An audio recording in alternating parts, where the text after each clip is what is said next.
Olá a todos! Hoje vou fazer um vídeo ligeiramente diferente do costume. Tenho aqui um texto super interessante, o qual vou ler e adicionar alguns comentários de forma a complementá-lo. Então, os tópicos sobre os quais eu vou falar nesta apresentação são os seguintes, e podem ser encontrados por esta ordem no texto que eu já vou referir. Pitágoras, o professor jónico, a geometria perfeita e a ordem natural, a proporção áurea, o simbolismo do pentagrama, a abertura da caixa de Pandora e o fruto do mal, preparação da harmonia na natureza, os cinco sólidos platónicos e o cubo de Metatron, o equilíbrio do masculino e do feminino. Por fim, a proporção áurea como origem do espaço-tempo. Após ler este texto e adicionar os meus comentários, vou também fazer uma breve apresentação que tem algumas imagens que servirão para consolidar os conceitos que vou abordar.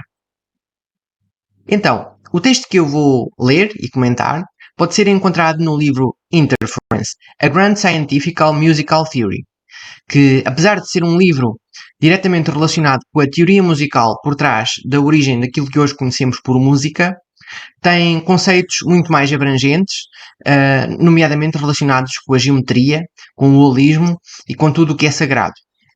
Então, sem mais demoras, vamos analisar as partes que eu selecionei da parte introdutória do livro. Pitágoras era conhecido então como um professor jónico, o sábio de Samos, e hoje como o pai dos números. Ele e os seus seguidores, os pitagóricos, acreditavam que tudo estava relacionado a proporções numéricas simples, e através dos números, tudo poderia ser previsto e tudo poderia ser medido, com padrões ou ritmos cíclicos. Foi o seu estudo da proporção na afinação musical e nas escalas, que eram chamadas de modos, que o levaram à descoberta da matemática. Pitágoras descobriu que, quando empilhava 12 intervalos de notas, repetindo proporções perfeitas de quintas, não fazia um loop para se conectar a si mesmo em uma oitava superior como seria esperado.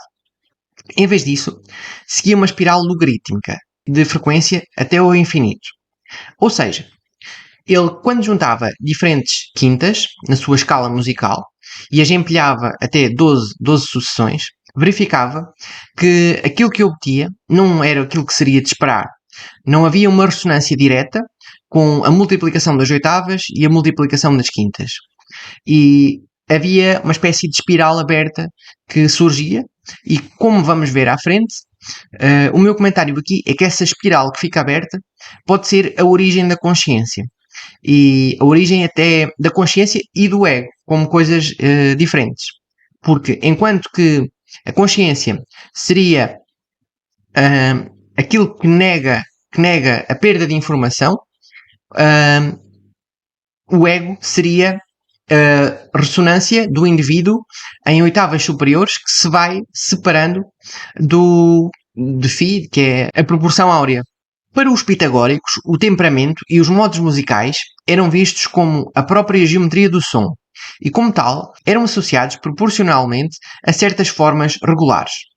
Por exemplo, uma pilha de 5 intervalos perfeitos de quintas foi associada ao pentagrama, de 5 pontas ou estrela encontrada nas teosofias suméria, egípcia, babilónica, zoroastriana e do mitraísmo romano. Tendo aprendido sobre o pentagrama durante o seu tempo nas escolas de mistérios, Pitágoras acreditava ser a forma mais importante da natureza e, portanto, da música. Por que é que isto acontecia? Porque o pentagrama tem uma característica inerente que é super interessante, que é, por causa das suas proporções angulares, é possível desenhar infinitos pentagramas uns dentro dos outros. Por exemplo, se imaginarem um pentagrama virado para cima, dentro desse podem desenhar um pentagrama voltado para baixo, dentro desse um para cima e assim sucessivamente até ao infinito. É como se os ângulos que formam o pentagrama permitem que haja essa perda de entropia e surge a forma como forma de manifestação. Então, essa crença na geometria perfeita, na ordem natural e na previsibilidade era central para a visão do mundo pitagórica, assim como o fora para as civilizações muito antes dos gregos.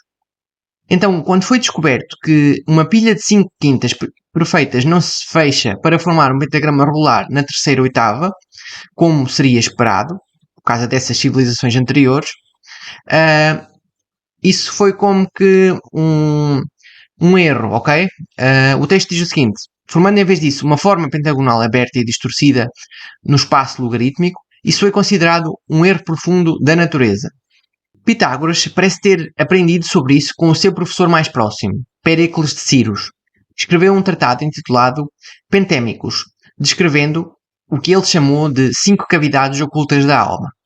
Claro, a noção de que uma forma geométrica poderia de alguma forma estar relacionada à nossa alma soa muito mística e não científica para os ouvidos modernos, mas ele estava essencialmente correto sobre o pentagrama, desenhando um papel muito importante na forma como a natureza se organiza. Podem ver, por exemplo, há inúmeras flores que têm a estrutura em forma de pentagrama. Se olharmos, por exemplo, para o corpo humano, com os braços abertos e as pernas abertas, também poderemos ver que se enquadra dentro da forma do pentagrama. Mas há muitos outros exemplos na natureza. Além do óbvio princípio organizador do número 5, em coisas como rosas, estrelas do mar, a anatomia humana, o pentagrama contém uma proporção numérica muito especial, conhecida como a proporção áurea.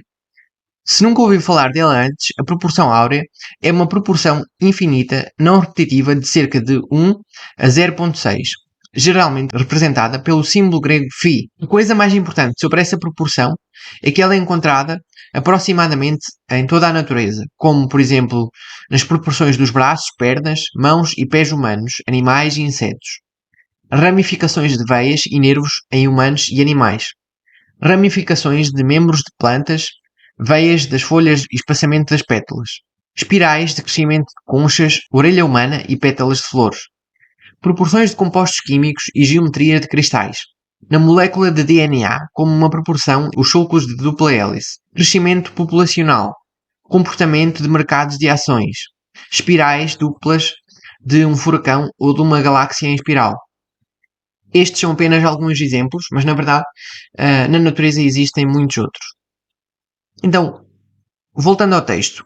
Como as bonecas de matrioshka russas, encaixadas uma dentro da outra, a proporção áurea representa uma propriedade de autoespelhamento na natureza, onde as células se dividem e subdividem em um equilíbrio de dois grupos de cerca de 61 a 39%. Em muitos casos, esse processo continua, fazendo com que a vida cresça ou se desdobre de acordo com a proporção áurea, φ, igual a cerca de 1,618, etc. Por uma questão de brevidade, essa constante da natureza é geralmente referida usando apenas o símbolo grego φ. Muito já foi escrito sobre esse número misterioso. Na matemática, a proporção áurea é mencionada com mais frequência em conexão com 5 sólidos platónicos e as espirais aritméticas conhecidas como a série de Fibonacci ou de Lucas, discutidas posteriormente. Mas o que raramente é mencionado é que cada uma destas construções matemáticas herda a subproporção áurea de uma fonte comum, a raiz quadrada de 5, nas linhas de interseção de um pentagrama. A figura mostra um pentagrama com os seus 4 segmentos de linha que se cruzam em proporção áurea entre si. Na verdade, cada interseção forma uma proporção áurea, enquanto cada triângulo é conhecido como o triângulo áureo. Este triângulo áureo é extremamente importante porque é através da existência desta relação entre os seus ângulos que é possível que estes pentagramas consigam ser enquadrados uns dentro dos outros, levando à existência desta possível fractalidade. Mas lembrem-se que esta fractalidade, Pitágoras verificou que não era isso que se verificava verdadeiramente quando multiplicava as suas quintas, que existia um ligeiro erro. Os egípcios e os sumérios antes deles mantinham um pentagrama e a sua proporção áurea em alta consideração, tanto que a proporção áurea foi preservada nas dimensões altura base da pirâmide de Quéops, hoje conhecida como o Triângulo Egípcio ou de Kepler. Como aluno da Escola de Mistérios Egípcia, Pitágoras tinha plena consciência da proporção áurea na geometria do pentagrama e da sua ocorrência em formações espirais por toda a natureza. Sua esposa, Teano, uma iniciada órfica e matemática por direito próprio, tinha escrito um tratado sobre a proporção áurea em homenagem ao seu marido após a sua morte prematura. Infelizmente, esse tratado nunca foi encontrado.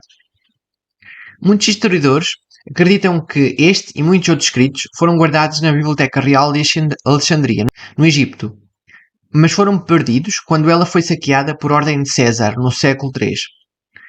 Posteriormente queimada por decreto do imperador Teófilo, bispo de Alexandria, em 391 d.C., proclamado como maligno e herético por Teófilo.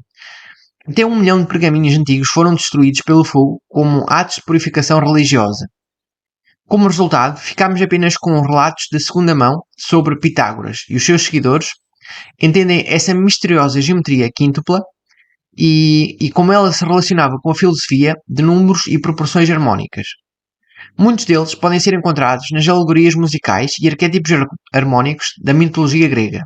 O deus grego Hécate e a deusa Perséfone, também chamada de Cor, eram considerados os governantes do submundo. O submundo, para os gregos e pitagóricos, era a câmara mais íntima e o núcleo do ser interior. Existem inúmeras histórias de heróis gregos, filósofos e místicos que descem ao caótico submundo em busca de sabedoria. Uma vez no submundo, o buscador pode encontrar a deusa Cor, que oferece uma maçã do conhecimento. Não por acaso, quando uma maçã real é cortada horizontalmente ao meio, ela descreve um pentagrama de sementes no seu miolo e com ele o conhecimento proibido da proporção áurea, ou seja, da fractalidade. Esse mesmo simbolismo pode ser encontrado na mitologia da jarra ou caixa de Pandora. No quinto dia do mês, Pandora abriu a sua caixa, espalhando miséria, ódio e maldade entre as tribos dos homens. Estes eram semente daimon de Eris, mais tarde discórdia romana. A deusa da guerra e da discórdia que se acreditava trazer uma doença pesada para a humanidade. Na verdade, foi Eris, irmã do assassino Ares, quem jogou uma maçã de ouro no Conselho dos Deuses, desencadeando a Guerra de Troia. Assim, encontramos Eris, ou Erro, dentro da maçã dourada, como o seu pentagrama de sementes. Ou seja, esta perda da fractalidade pode ser vista como aqui o fruto proibido. A descoberta de que existe algo que faz com que a fractalidade seja limitada no número de oitavas que consegue abranger. O que eu proponho aqui é que a consciência humana e os impactos das nossas ações, em vez de afetarem infinitamente o mundo, a tendência delas é afetarem o que está mais próximo, porque tem um nível de ressonância, e à medida que essa ressonância é perdida, por causa deste pentagrama que não forma o pentagrama perfeito, começa a haver uma perda de ressonância com os níveis mais afastados. E é aí que surge a consciência individual. Porque se nós temos a capacidade de afetar o que está mais próximo de nós com um elevado nível de impacto, mas o que está mais afastado tende a perder essa ressonância, então isso pode ser a origem da consciência individual. Voltando ao texto. A maçã, como símbolo do erro, foi transmitida através da mitologia greco-romana para o conhecido símbolo cristão de fruto proibido, de Eva na árvore do conhecimento. O cristianismo primitivo tentou reformar o próprio pentagrama, usando-o como símbolo de 5 chagas de Cristo, ou das 5 alegrias de Jesus de Maria. Só mais tarde, a Igreja decidiu reverter a sua ação positiva e associar o pentagrama ao inferno e Satanás, como um análogo atualizado do submundo grego. Hoje, o pentagrama ainda é reverenciado como um símbolo da natureza por vários grupos neopagãos, cujos seguidores desenham um círculo externo ao redor do pentagrama para unir os elementos água, fogo, terra, ar e espírito, trazendo-os à harmonia. Ou seja, é um simbolismo que tenta pegar nestes 5 elementos e ligá-los, fazê-los um só e unificá-los de forma a que a ressonância se propague para as oitavas mais próximas. A correspondência do pentagrama e da proporção áurea com a filosofia harmónica pode ser encontrada como um tema recorrente na mitologia antiga. A harmonia, o oposto de Eris, era considerada a deusa imortal da harmonia e da natureza. Ela era filha de Ares e Afrodite. Outras fontes dizem de Zeus e Electra. E mãe de Ino e Semel. Ela era casada com o governante tebano Cadmos e, como tal, amada pelos tebanos. Para seu casamento, ela recebeu um manto e um colar. este último trazendo desastre e morte para aqueles que o possuíam. Nesta parábola, baseada em simbolismos musicais, o colar circular parece referir-se ao ciclo perfeito de uma oitava, cujo pentagrama de quintas perfeitas foi deformado pela espiral de frequência logarítmica. A irregularidade e a imperfeição na espiral de 5 pontas perfeitas foram personificadas na mitologia grega de muitas outras maneiras. Mas foi a maçã e o seu pentagrama de sementes que serviram como símbolo universal de imperfeição na natureza. A partir da evidência inegável da geometria quíntupla da vida, particularmente no corpo humano, os filósofos gregos não tiveram escolha a não ser concluir que a proporção áurea também estava presente na câmara mais íntima da nossa mente, ou seja, não só no corpo, e de alguma forma influenciava negativamente o comportamento humano. Como suporte central no submundo mitológico grego, a maçã do conhecimento era nada menos do que a raiz de todo o mal e a fonte dos conflitos terrestres, por causa exatamente da dissonância que surge com ela. A questão candente para Pitágoras e para todos os filósofos gregos deve ter sido como podemos considerar a espiral do tom em uma oitava cíclica para reparar a harmonia na natureza e salvar a nós mesmos. Qual a salvação da humanidade? Estas questões e símbolos pagãos eventualmente se infiltraram no cristianismo como pecado original e salvação de Cristo.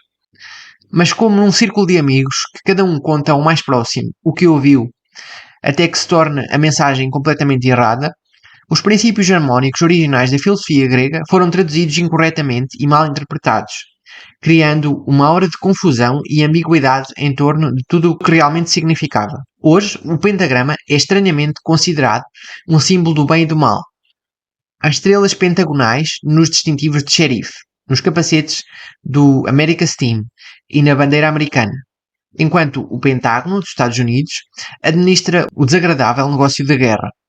As estrelas são concebidas aos nossos filhos e o estrelado concebido às nossas celebridades. Mas os necromantes praticam rituais com o pentagrama que acreditam em invocar e controlar os seres elementais da natureza, uma prática amplamente vista como adoração satânica. Chegando até nós de um passado sombrio e misterioso, até mesmo os nossos sistemas de medição de tempo e espaço já foram baseados no pentagrama. Durante a Idade Média, a ordem cosmológica dos planetas era representada pelo pentagrama mostrando a Lua no seu centro, seguida por 5 planetas visíveis rotulados no sentido horário a partir do topo como Marte, Júpiter, Saturno, Mercúrio e Vênus. O Sol estava localizado no centro da linha horizontal superior do pentagrama, seguido de Saturno pela perna de uma figura humana, imaginária sobreposta até ao plexo solar. Não por acaso, o ponto de interseção do Sol ao longo desse caminho corresponde a uma das secções áureas do pentagrama. Os 7 dias da semana também eram representados por um pentagrama, usando os nomes dos planetas, começando com segunda-feira, dia da Lua, seguido por terça-feira, Tio ou Marte, quarta-feira, dia de Woden ou Mercúrio, quinta-feira, Thor ou Júpiter, sexta-feira, Freia ou Vênus, sábado, dia de Saturno. E então terminando com o domingo, o sábado do Sol, tão importante para os adoradores pagãos e cristãos. Ao todo, o pentagrama foi o símbolo definidor de praticamente todas as teosofias astrológicas musicais predominantes nos tempos antigos. Transmitido por Pitágoras, de antigas escolas de mistérios, como uma medida da verdade na natureza. Tornou-se o símbolo máximo do conhecimento natural na Europa medieval. E, como ícone universal da harmonia do corpo humano, o pentagrama passou a representar a saúde e bem-estar. Hoje, sem saber, abraçamos a mesma filosofia quando dizemos uma maçã por dia mantém o médico longe. Portanto, aqui vemos a simbologia do pentagrama, os 5 modos de ressonância e tudo aquilo que nos rodeia, desde os dias da semana, a saúde, e muitas outras coisas que se podem encontrar na natureza devido à sua fractalidade. Fractalidade que é o ponto em que existe a falta de perda de informação, ou seja, a entropia negativa. Cerca de 200 anos depois de Pitágoras, Platão escreveu sobre os 5 sólidos perfeitos. O tetraedro, o hexaedro, o octaedro, o icosaedro e o dodecaedro, no seu diálogo Timeu, a cerca de 360 a.C. Essas mesmas 5 formas permanecem até hoje como os únicos sólidos geométricos conhecidos onde os lados, arestas e ângulos são todos congruentes e se encaixam perfeitamente dentro de uma esfera. Ou seja, a esfera, aqui isto é mais importante, que é a esfera é o ponto a partir do qual nascem todos os outros pontos, todas as outras formas. Acontece que cada um dos sólidos perfeitos, ou os chamados sólidos platónicos, pode ser derivado de uma única figura geométrica de 6 pontos, conhecida como o cubo de Metatron, extraído da flor da vida, que remonta ao século VI a.C., esculpido em pedra no templo egípcio de Osíris, e mais tarde estudado pelos pitagóricos. Esse padrão geométrico resulta de um arranjo de 13 círculos que atuam como nós, a partir dos quais uma treliça diagonal pode ser construída. Curiosamente, cada um dos 5 sólidos se encaixa perfeitamente dentro das linhas de interseção do cubo de Metatron, indicando uma relação matemática compartilhada entre os círculos bidimensionais, lado a lado, e a geometria tridimensional regular. É por causa dessa profunda correspondência que o cubo de Metatron desempenhou um papel tão importante no misticismo e nos símbolos do judaísmo, como a estrela de David no cristianismo primitivo. Ou seja, os 5 sólidos platónicos, os 5 elementos, a importância da estrela de 5 pontas e do dodecaedro, que tem uma face com 5 pontas, do número 5, todos eles se enquadram dentro do cubo de Metatron, uma figura que podíamos considerar que é o arquétipo que gera estes elementos, ok? Mas há outra relação matemática muito interessante entre os sólidos perfeitos e o cubo de Metatron, que contém uma pista sobre como Pitágoras pode ter projetado o tetracorde. Um icosaedro pode ser construído cortando cada vértice do octaedro pela proporção áurea, produzindo 5 octaedros que podem ser usados para definir qualquer icosaedro ou o seu dodecaedro dual. Aplicando isso aos 10 modos gregos, o seu ethos masculino e feminino poderia então ser representado geometricamente como um icosaedro, 5 octaedros, ou um dodecaedro, outros 5 octaedros. Mas, como a proporção áurea está envolvida em ambos os sólidos perfeitos e é intrínseca à geometria do cubo de Metatron, Pitágoras pode muito bem ter projetado os seus tetracordes em torno dessa constante da natureza. Ou seja, provavelmente Pitágoras tinha muito mais conhecimento do que aquilo que nós sabemos hoje em dia. E, através das suas músicas, baseadas nestes modos matemáticos, aquilo que se pensa que ele tentou fazer foi equilibrar as energias masculina e feminina. De seguida já vou apresentar um slide que mostra como é que estas energias, masculina e feminina, podem ser interligadas e como é que as formas, como é que os sólidos geométricos podem estar relacionados com estas energias. Mas no fundo é a conjugação destas diferentes morfologias de forma a atingir o equilíbrio. Ok, em termos de texto, vamos ficar por aqui. Gostaria agora de apresentar alguns slides que têm informação bastante interessante. Ok, neste primeiro slide temos várias coisas. Em primeiro lugar, temos a relação da proporção áurea entre os diferentes lados do pentagrama e os seus traços interiores. Podemos ver que diferentes iterações da proporção áurea correspondem a diferentes lados e que, de certa forma, é uma forma bastante equilibrada, porque o que está dentro acaba por ser uma projeção do que está fora e vice-versa. Vemos também que na outra figura, abaixo do lado direito, temos pentagramas dentro de pentagramas e eles podem ser sempre consolidados uns dentro dos outros e adicionados mais níveis a esta forma, de forma a complementá-la, e isto propaga-se do infinito até ao infinito. Temos também aqui um pequeno esquema, um pequeno grafo, que simboliza a proporção áurea e a maneira como cada elemento da proporção áurea é calculado com base nos últimos anteriores, somando os últimos dois anteriores, ou então multiplicando o anterior pela proporção áurea. E esta similaridade constante, esta proporção constante entre a dependência da adição e da multiplicação, faz com que esta proporção seja aquilo que nós conhecemos como mais próximo neg-entrópico, ou seja, em que há menos perda de informação, possivelmente o ganho até de informação.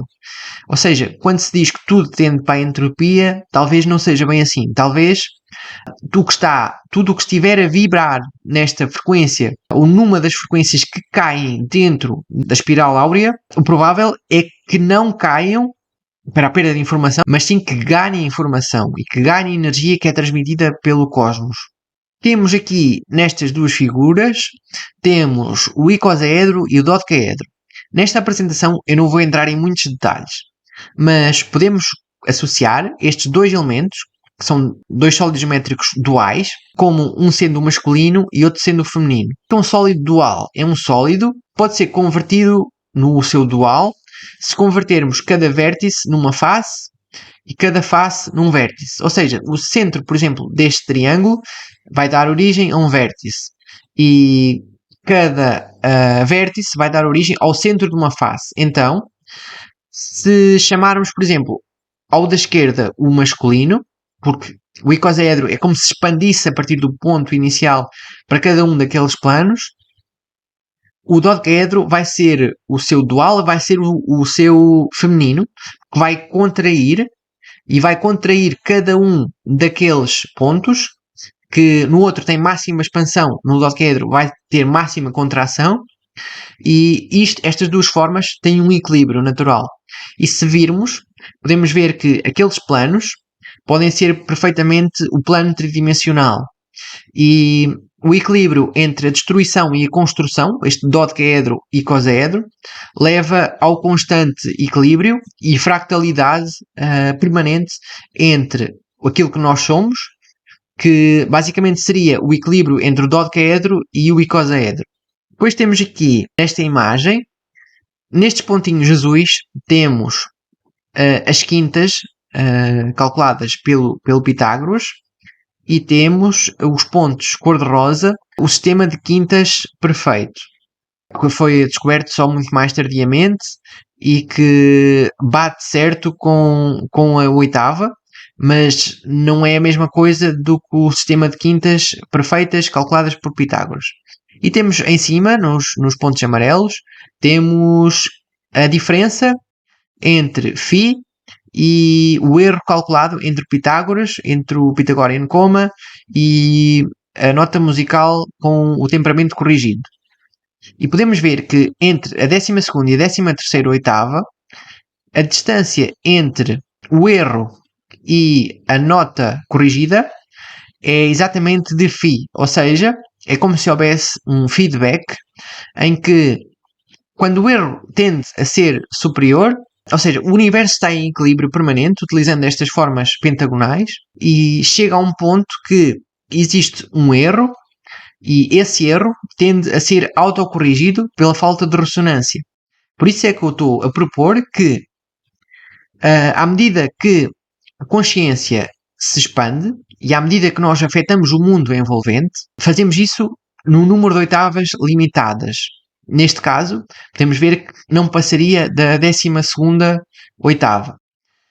É claro, nós continuamos a atuar e a ressoar noutras oitavas, mas o erro já vai ser superior àquilo que seria desejável e vai haver um mecanismo de autocorreção. Esse mecanismo de autocorreção é exatamente a proporção áurea. Depois temos aqui um pequeno vídeo que mostra exatamente a diferença entre o erro do Pythagorean comma e as notas corrigidas e a maneira como isso pode gerar espirais, nomeadamente até mesmo a espiral do DNA, que são formas que têm uma proporção áurea e são formas que são a base de todos os sistemas biológicos. Temos aqui exatamente a cadeia de DNA vista de cima, no centro, e vemos que é preciso rodar um pentagrama 10 vezes de forma a encontrar exatamente esta forma. E a espiral do DNA tem exatamente uma grande relação com as proporções áureas. Por fim, temos aqui um slide que tem a espiral de DNA exatamente no centro e depois tem de DNA à esquerda e tem o RNA à direita, e é interessante porque elas têm açúcares que formam as suas cadeias e são pentoses, ou seja, têm exatamente o pentagrama na sua estrutura. E podemos ver que a maneira como elas estão estruturadas necessitam de 10 rotações do pentagrama de forma a formar a cadeia em espiral, que é muito interessante. Aliás, toda a cadeia de DNA tem uma grande relação com toda a proporção áurea. Nesta apresentação não vou entrar em muito mais detalhes. Eu já falei sobre os tópicos que queria falar e cada um destes pode ser abordado de uma maneira muito mais extensiva. Mas aqui o objetivo é focar-me nesta importância da estrela de 5 pontas e na sua relação para com a entropia negativa, ou seja, a paragem de perda de informação e a ressonância com algo que é superior, que seria a consciência divina. Obrigado.